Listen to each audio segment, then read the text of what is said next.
Chennai shopping mall Aadi blockbuster KG sale. KG చీరల ప్రారంభ ధర కేవలం 150 రూపాయలు మాత్రమే. కొన్ని ప్రత్యేక చీరలపై రెండవ చీర కేవలం 9 రూపాయలకే సొంతం చేసుకోండి.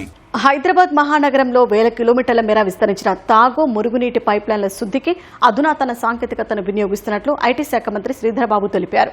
ది బాట్ ఫ్యాక్టరీ ఏఐ సాంకేతికతతో రూపొందించిన ప్రాజెక్టు శుద్ధ పరికరాన్ని ఆవిష్కరించిన మంత్రి నగరవాసులకు ఇబ్బందులు లేకుండా పైప్లైన్ల శుభ్రతకు చర్యలు తీసుకుంటున్నామని అన్నారు.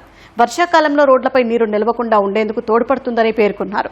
కాగా ఏఐ సాంకేతికతతో పైప్లైన్లను శుద్ధి చేసే ప్రాజెక్టు శుద్ధి పరికరాన్ని ఇప్పటికే జలమండలి ఆధ్వర్యంలో నగరంలో పలుచోట్ల ప్రయోగాత్మకంగా పరిశీలించినట్లు హెచ్ఎండబ్ల్యూఎస్ ఎండీ అశోక్ రెడ్డి తెలిపారు.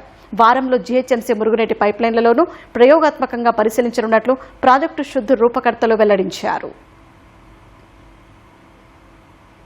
మెట్రో వాటర్ వర్క్స్ జీహెచ్ఎంసీకి ఉపయోగపడే అధునాతనమైన టెక్నాలజీని ఉపయోగించుకొని ప్రత్యేకించి మున్సిపల్ ప్రాంతంలో డ్రైన్స్ క్లాక్ కాకుండా ఉండాలంటే ఇప్పటికున్న టెక్నాలజీకి సంబంధించి వర్టికల్ గా ఆ పారిశుద్ధ్యానికి సంబంధించి ఆ క్లాక్ ను తీయటం జరుగుతుందో వర్టికల్ గా ఉంది. ఈరోజు కిషన్ వారి మిత్రులు చేసేది ఏంటంటే వర్టికల్ ప్లస్ హారిజాంటల్ గా క్లాక్ ని గుర్తించి దాన్ని వెంటనే తీయటానికి ఒక టెక్నాలజీని ఉపయోగించుకొని ముందుకు తీసుకెళ్తా ఉన్నాం.